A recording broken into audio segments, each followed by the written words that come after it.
Good afternoon. I'm super proud of this trade on ENOB. I'm going to explain it to you. It was a top percent gainer and it was a low float and it had some positive like HIV news because it's a biotech, I'm pretty sure. Yeah. So those were my bullish signs, right? Now on the bearish side, if you watch the Tim Grattani 2 DVD, I think he talks about one of the short strategies, which is a doji day 1 turning into a doji day 2 gapper. I'm pretty sure. I don't remember if there was volume. I don't remember if there was resistance before or if it's just this random I give him food and he just throws the plate around like as if it's going to magically turn into something more delicious. No, eat what you have. So it's these gappers that just, they spike up and they gap down. That's at least what I remember. I might need a refresher. So looking at the intraday chart, it gapped from $4 to around 11, maxing out at 12.55 double top right here. Believe it or not, right here when I came to the market, I was looking at this as a long. And even on Oracle, it was projected to 15 or a low of $4.30 something cents, right? And it was green.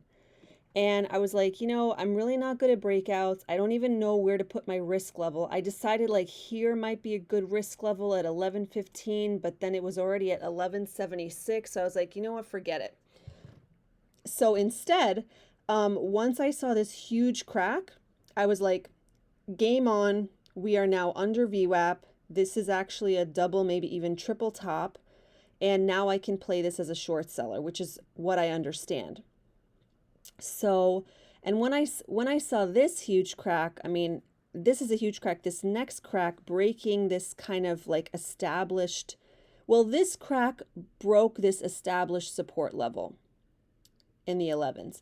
And I tried to short this on IB, but I didn't have enough capital. Like trade zero actually gives you a little more like margin to trade with. Like I think they double it versus on IB, like I would have to have like double the amount of money to play this 50 shares. So same kind of account size on IB and trade zero, but I was able to play this on trade zero and I couldn't on IB, even though there were shares to short, like my account wasn't big enough, they were saying. So this cost me 100 shares to borrow actually, cost me $8.50. I only played 50 and I got in right here at 1073. So it's already cracking past this level as well.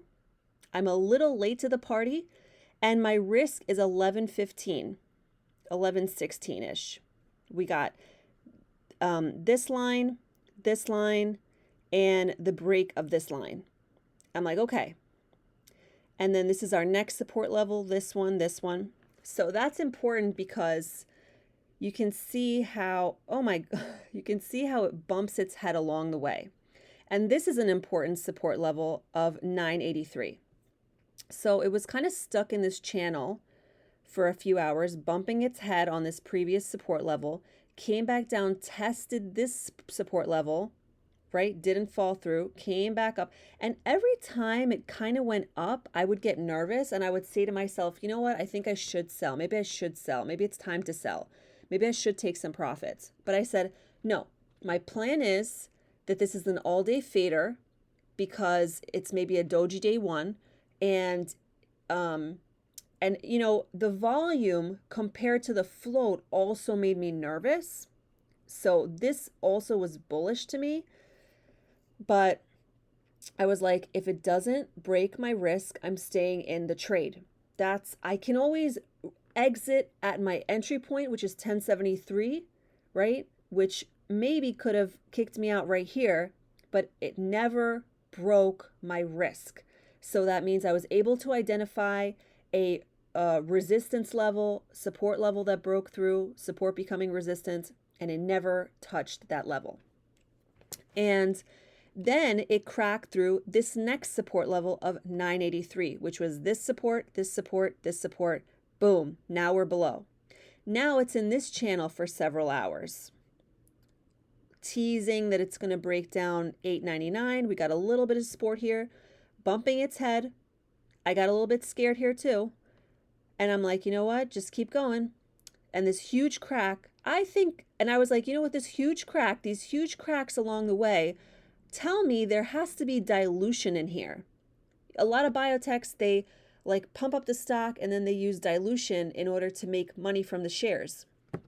So, and finally, when we got this huge crack, I guess it got halted on the way down. I noticed it right here in the 70s. So I said, woohoo, party in the house.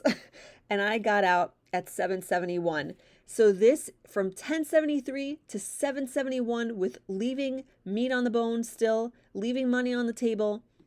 I took away $3 per share on 50 shares. That's $150. My account, on the month I was down like 168 now because of the stupid, I think, AMC trade that I had. And now I'm just down like $16 or $18 or so. So I really think I'm going to have a green month. The reason why I took 50 shares is because my entry at 1073 was farther away from my risk, because I said, you know, if I would have taken 100 shares, I could have made $300. But no, it's about risk to reward. I got in a place where I'm 50 cents away from my risk. So maximum loss would have been $25. And that's what's important. So I'm super happy about this trade. Thank you so much for watching it. Like it, comment, share it, subscribe. Thank you. This is beautiful. Super, super happy. Go Liz. Go Liz, you fucking great trader. You fucking great short seller. Yeah. Okay, bye.